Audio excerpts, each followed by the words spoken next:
Bismillahirrahmanirrahim. Assalamu alaikum dear students. I am your psychology teacher 101. Welcome to our channel View Short Notes. सबसे पहले हमारे channel view short notes को subscribe कर लें ताकि आने वाली तमाम न्यू वीडियोस आप लोगों तक पहुंच सकें. Today our lesson is lesson number 16 hearing, audition and balance. Last lecture में हमने साइट के बारे में पढ़ा था, आई का स्ट्रक्चर देखा था. आज हम देखेंगे हेयरिंग के बारे में. हेयरिंग क्या है? Audition is the sense of sound perception. जब हम साउंड को परसेप्शन करते हैं, उसको अंडरस्टैंड करते हैं, डिटेक्ट करते हैं, तो वो क्या है? हेयरिंग. ठीक है. और ये इसका कौन सा पार्ट है? Mean year. ठीक है. अब जो आम तौर पे इंसान की जो रेंज होती है वो 20 to 2000 हर्ट्ज होती है. ठीक है. ईयर जो है ये रिगार्डेड टू एक ऑर्गन ऑफ हेयरिंग है. जैसे कि हमारे अदर सेंसेस और ऑर्गन्स हैं, इसी तरह ईयर भी एक सेंस ऑर्गन है. ठीक है. अब सम इंटरेस्टिंग फैक्ट्स क्या है हेयरिंग के बारे में. जो एनिमल्स जो है वो कैपेबल करते हैं साउंड देन एनिमल्स, ज़्यादा उनकी कैपेसिटी होती है एनिमल्स की हमसे. ठीक है. जैसे डॉल्फिन जो है ये बेस्ट सेंस ऑफ हेयरिंग है तमाम जानवरों में से. उसमें इतनी ज़्यादा सेंस होती है कि दूर से अगर कोई आ रहा हो प्रेडेटर, ठीक है, उसको पता चल जाता है हेयरिंग के थ्रू. ठीक है. देखे बगैर. आगे हम देखेंगे आज ह्यूमन ईयर के बारे में, इसकी एनाटॉमी. सबसे पहले outer ear, middle ear and inner ear. सबसे पहले देखेंगे आउटर ईयर को. जो आउटर ईयर है ये सर्व्स करता है function of collecting the sound waves.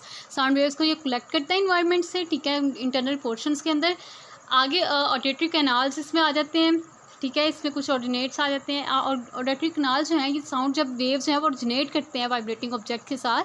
जब वो आवाज़ जो है कैनाल के साथ टकराती है, एयर ड्रम यहाँ पे हमारे कान के अंदर होता है, ट्यूब लाइक पैसेज होता है यहाँ पे, जहाँ पे साउंड जो है वो ट्रेवल करती है इनर पार्ट में जाने के लिए. ठीक है. ऑडिटरी कैनाल इसको बोलते हैं. आगे एयर ड्रम जो है ये क्या है? पार्ट ऑफ ईयर है जो कि स्टार्ट करता है वाइब्रेटिंग को.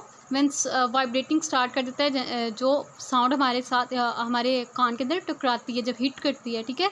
जो इंटेंसिटी इसकी होती है वो डिपेंड कर रही होती है कि कितनी इंटेंस वो साउंड होती है. ठीक है. वाइब्रेशन की इंटेंसिटी.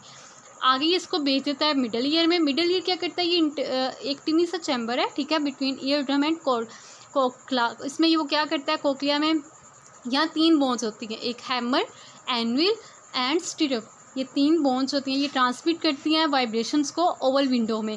ये 3 बोन का फंक्शन जो है कन्वे करना है मैसेज को आगे. ठीक है. आगे बोन्स जो हैं इसके बारे में देखते हैं. हैमर एनवल में कर देती है, एनवल जो है वो स्टिरअप में, देन वो ओवल विंडो में चले जाते हैं. ओवल विंडो क्या है? ये एक मेम्ब्रेन है मिडल ईयर और इनर ईयर के दरमियान, जो कि इंक्रीज़ करता है स्ट्रेंथ को, स्टिमुलस की, वाइब्रेशन को. ठीक है. जब वो ट्रांसमिट कर रहे होते हैं, सर्व करता है ये एम्पलीफायर को. So tiny is voice could be heard, ताकि जो थोड़ी सी भी साउंड है वो सुनी जा सके. अब जो इनर ईयर है वो क्या है? इनर मोस्ट रीजन पार्ट है ये ईयर का, जिसमें क्या क्या स्ट्रक्चर्स आ जाते हैं? Cochlea, semi circular canals and vestibular sacs, and that change transforms of sound waves into the neural impulse. Organs क्या करते हैं? That present in the helps in determine the locating of position, how moving in space, कैसे space में move करते हुए उसकी position बताते हैं. ये इनर ईयर में क्या होता है? साउंड एंटर होती है कोक्लिया में. एक कॉइल्ड वो बोन होती है कोक्लिया. यहाँ पे ये देखेंगे आप, ये है कोक्लिया, कॉइल्ड है बिल्कुल. ठीक है. ये क्या करते हैं?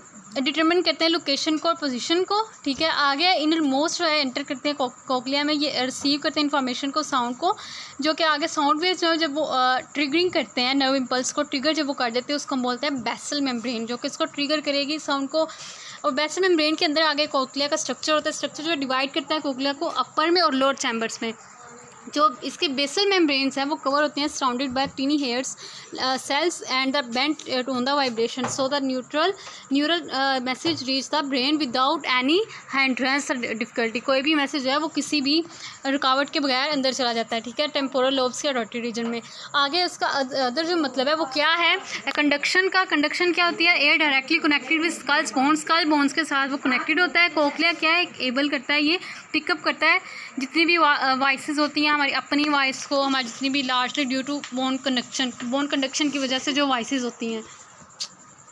आगे हम देखेंगे sound and in its physical and psychological aspects in human. ये क्या होते हैं? साउंड जो है वो प्राइमरी स्टिमुलस है हेयरिंग का. साउंड क्या करता है? एक्चुअली रेफर टू फिजिकल, जो हमारे मूवमेंट और मालिक्यूल्स होते हैं रेगुलेट उनको करता है, रेगुलर करता है पैटर्न और सीक्वेंस को. When an object produce sound, it results back and forth vibration in sound, creating sound waves in surrounding air. Frequency क्या होता है, फ्रीक्वेंसी जो है वो प्रोमिनेंट फीचर होता है, करेक्टरिस्टिक्स होती है हमारी साउंड की जो रेफर करती है नंबर ऑफ कंप्लीट। जैसे फ्रीक्वेंसी है कितनी, ये फ्रीक्वेंसी हर आवाज़ की फ्रीक्वेंसी होती है, कुछ लो फ्रीक्वेंसी होती हैं, ठीक है, कुछ ज़्यादा होती हैं। जो फ्रीक्वेंसी है उसको कौन ट्रांसलेट करता है, पिच। पिच क्या है, primary related to frequency refer to quality of sound. ये क्वालिटी ऑफ साउंड है। कुछ लोगों के जैसे ये मेल्स होते हैं उनकी पिच जो है वो हाई होती है, फीमेल्स की पिच जो है वो लो होती है, ठीक है। इसके 20 साइकिल्स पर साउंड ह्यूमन में होते हैं, इसके 20,000 तक, ठीक है, पर सेकेंड। अब इसका वॉल्यूम, इंटेंसिटी और लाउडनेस क्या है।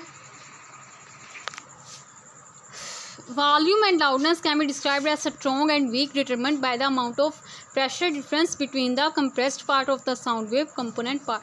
ये जो compressed part होता है उसको और strong को और weak को ये determine करता है वॉल्यूम, ठीक है। और इंटेंसिटी इसकी जितनी शिद्दत होगी आवाज़ की, लाउडनेस जितनी वो ज़्यादा होगी। अगर साउंड जब वो 120 डेसिबल से इंक्रीज़ कर जाए तो ये पेनफुल होती है, ठीक है, ह्यूमन की ईयर से। डेसिबल क्या है, इसका यूनिट है। आ गया टिम्बर। टिम्बर क्या है, ये फंडामेंटल टून्स हैं जो कि कंबाइन करती हैं वीकर टून्स को, then known as the overtones. ये ओवर टून्स के तो वीकर टून्स जो हैं वो दे आर देन, जब वो उसको फंडामेंटल टून्स में कंबाइन करते हैं तो वो बाद में क्या बन जाती हैं, ओवर टून्स। अब जो पार्शियल हार्मोनिक टून्स होती हैं, ऑडिबल टून्स होती हैं कुछ जो हम सुन सकते हैं, क्वालिटी उसकी डिटरमिन कर सकते हैं, ठीक है। आगे थेरी से हेयरिंग की प्लेस थेरी ऑफ हेयरिंग। इसमें क्या उन्होंने बताया, the most frequent question that come in mind, how can our brain sort out sound waves of different frequencies intensity without hindrance आ प्रॉब्लम।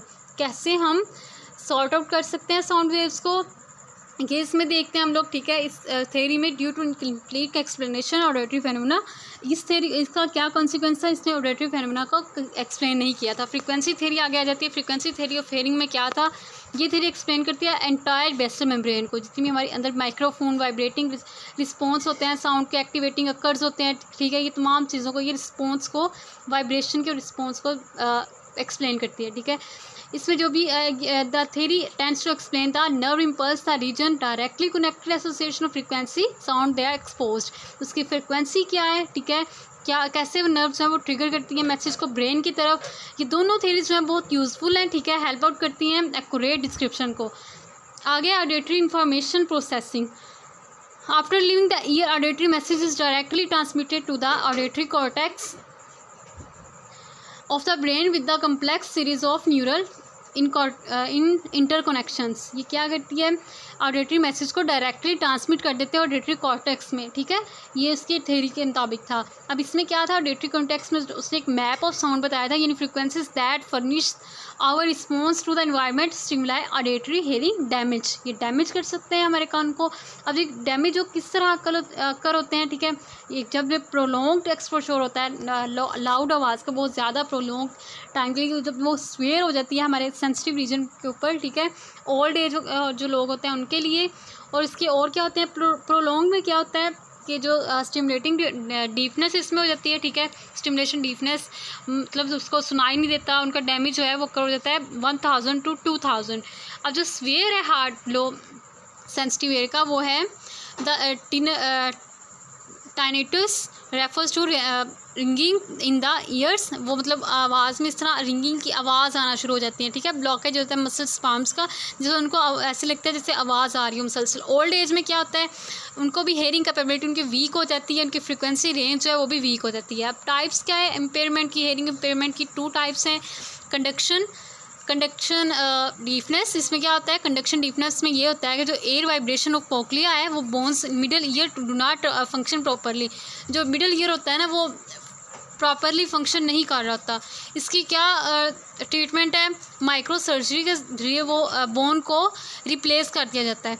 आगे जो नर्व डीफनेस है, इसमें क्या होता है, deafness caused by damage due to neural mechanism that create nerve impulses और relays them to the auditory cortex. Deafness में also caused by damage due to जो ऑडिटरी कॉर्टेक्स जब होता है डैमेज हो जाता है तब नर्व डीफनेस जो है वो काज होती है। अब बैलेंस को कैसे कर सकते हैं, रोल ऑफ ईयर को मतलब स्वेयर जब स्वेयर हो जाता है ये स्ट्रक्चर जो है, स्वेयर स्ट्रक्चर जो है वो बैलेंस होते हैं ह्यूमन और person playing their roles into hearing phenomena.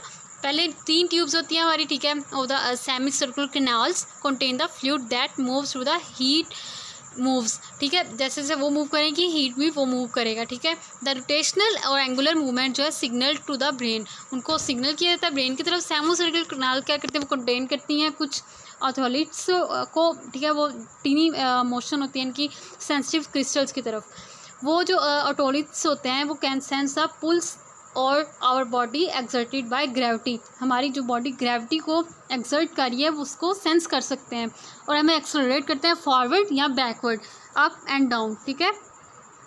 When the crystal moves, crystals also move, जब पर्सन मूव करता है क्रिस्टल भी मूव करेंगे वो वाले, और बैलेंस करेंगे पोजीशन को, ठीक है, दैट कैन सेंस इमीडिएटली, जिनको हम बहुत जल्दी सेंस कर सकते हैं।